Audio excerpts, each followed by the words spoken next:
Disons-nous les vraies choses, quand on fait un roman, généralement, les chapitres commencent sur la page à droite, qui va être celle-ci, qui est en fait toutes les pages impaires.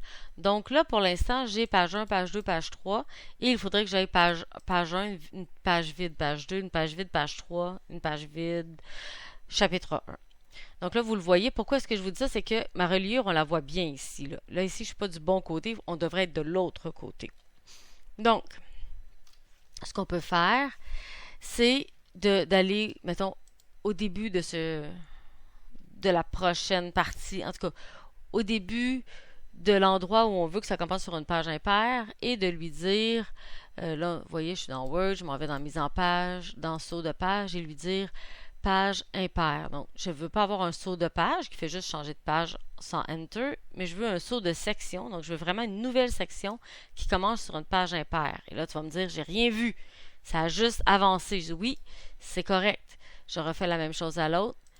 Et ça va me donner, vous voyez ici, j'ai page, je dis page 4, là, mais en tout cas, page 1, page 3, page 5. Là, vous le voyez changer ici. OK, page 1, page 3, page 5. Mais où sont les pages? En fait, pour l'instant, vous ne les voyez pas et c'est correct. Vous allez les voir quand vous allez exporter en PDF. Les pages vont se rajouter automatiquement. Si je m'en vais au chapitre 1, vous allez tout de suite comprendre ce que je veux dire parce que là, on voit qu'on n'est pas du bon côté. Donc, je vais faire page impaire et zou, automatiquement, ma marge apparaît. Et je vais devoir faire ça pour la section 2. Donc, ici, sur page impaire. Ceci est absolument affreusement chronophage, mais c'est nécessaire et c'est pour ça qu'il faut le faire vraiment à la fin. Donc là, ici, il y a une page blanche qui s'est comme ajoutée, qui va être numérotée. Alors, je vais comme l'enlever. Je vais comme reculer pour que ma page 3 apparaisse. Tu vois, comme j'ai comme reculé pour être sûr que j'ai pas deux pages blanches. Parce que là, je vais en avoir une qui va être numérotée et une qui ne l'est pas. Une fois que ceci est fait, c'est là où les choses vont se corser. Je m'en vais au début de façon toute naïve et je vais dire insertion, numéro de page, mettons, où est-ce que c'était ça? Numéro de page et je vais le mettre en bas au milieu. Et là, vous allez dire, ah non, Suzanne, pourquoi est-ce qu'il y a comme une espèce de ligne? Eh bien, ça vient avec le modèle Amazon. Je suis désolée. Vous pouvez l'enlever, vous pouvez faire ce que vous voulez, mais je vous le dis d'avance, il va vous énerver tout le temps, cette bordure-là. Donc là, première des choses, il a aussi une espèce de, je dirais, police de caractère qu'on n'aime peut-être pas. Si vous voulez l'enlever, vous pouvez le changer, mais vous allez peut-être le changer à 3-4 reprises. Première des choses, pour enlever la ligne, vous allez cliquer à côté du chiffre et vous allez faire dans l'accueil en haut, je vais enlever aucune bordure et la bordure devrait s'enlever. Elle devrait s'enlever partout, oui, probablement. Enfin, vous vérifierez, mais ça pourrait se faire. Vous pouvez changer la police, vous pouvez changer ce que vous voulez, mais là, pour l'instant, j'ai 1, 3, 5, 7. Oh, ça marche, ça marche, ça marche. Bon, ici, j'ai des petits bugs parce que j'ai pas fait ce que je vous avais dit, mais donc 9, tout ça. L'autre chose, c'est qu'on remarque qu'il n'y a pas de page paire.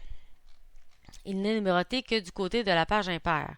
Donc, je vais retourner ici à la page paire numéro 8.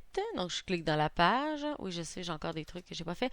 Je m'en vais à la page et je retourne faire insertion, numéro de page en bas et au milieu. Et la même chose va m'arriver, c'est-à-dire qu'il va me donner une espèce de ligne que je vais aller enlever. Techniquement, les autres vont apparaître, les paires apparaissent. Et ça me paraît pas mal. Oh, les premières pages non plus. Donc, je vais vous montrer pourquoi après. Je vais rajouter celle-ci. Puis là, je vais vous expliquer que dans Word, il y a toujours trois types de fichiers différents. Quand on travaille avec les sections, il y a la première page. Donc là, je vais aller refaire la même chose. Accueil, on l'enlève. Je vous le dis, c'est très chronophage comme job, mais c'est nécessaire. Donc là, je vous l'ai fait. Il y a trois choses avec Word. Il y a la première page, parce que des fois, on veut avoir une première page qui est différente. Je trouve que ma marge elle est trop haute, donc je ne sais pas pourquoi il doit y avoir un Enter. Je vais l'enlever, c'était ça. Des fois, on veut avoir, par exemple, le numéro de page en plein centre et les autres pages, on les veut comme à droite ou à gauche. Tu sais, vous savez, des fois, on feuillette, puis là, les pages sont à droite et à gauche. Donc, les pages paires et les pages impaires sont différentes. Et la première page, ce qu'on appelle la première page différente. Mettons que je clique en haut, là, vous allez voir. Première page différente. On va peut-être le faire tout à l'heure. Page impaire et paire différente. Ça. Donc, c'est pour ça que ça me donne ce genre de choses-là. Donc, évidemment, le but, c'est de vous rendre jusqu'à la fin. Donc, et de vous assurer que les numéros de page ont tous été faits. Et à chacune des sections, vous voyez que ça change, il faut les refaire. Donc, il aurait peut-être fallu que je le fasse avant, mais et là, je vois ici qu'il y a un Enter qu'on va aller enlever, mais généralement, ça les enlève à la majorité, mais pas tout le temps. Donc, il va falloir aller s'assurer qu'il ne vous a pas trop gossé sur ça. Donc, c'est un peu long, mais c'est un bout nécessaire, comme qu'on dit. Je fais ça aussi. Généralement, il faut faire une page, une impaire et tout ça. Je crois que... Toi, j'ai encore un Enter. J'aimerais que mes pages soient alignées. On s'entend que sinon, c'est pas bien beau, là. Si je fais ça, je sais une affaire pas le fun. Non, ça marchait pas ça. Il y avait un truc qui fonctionnait pas. 15 avec le Enter que j'enlève. Ça fonctionne. OK. Je peux copier-coller si je veux, mais bon. Donc, le but, ça va être de faire ça pour toutes mes sections parce que, comme tu vois, des fois ça suit, des fois ça suit pas. Oh my God. Je sais pas pourquoi, mais ça le fait quand même. Bon, là, ça fonctionne, mais il va falloir vérifier quand même une à une les pages. Pourquoi ça le fait pas automatiquement? En fait, c'est que des fois, ça fonctionne. Des fois, ça fonctionne pas parce que là, j'ai mis les trois, puis j'ai fait ça sur le premier. J'aurais dû le faire. J'aurais dû numéroter avant de faire mes sections. Je vais vous le dire la vérité, c'est vraiment à cause de ça. Si je numérote avant de commencer à faire mes sections page impaire, des fois, j'ai moins de bugs. Mais pas tout le temps. Je suis désolée de vous l'annoncer. Donc, vérifiez que ceci fonctionne et on se rejoint après la pause pour faire pour faire des entêtes mignonnes.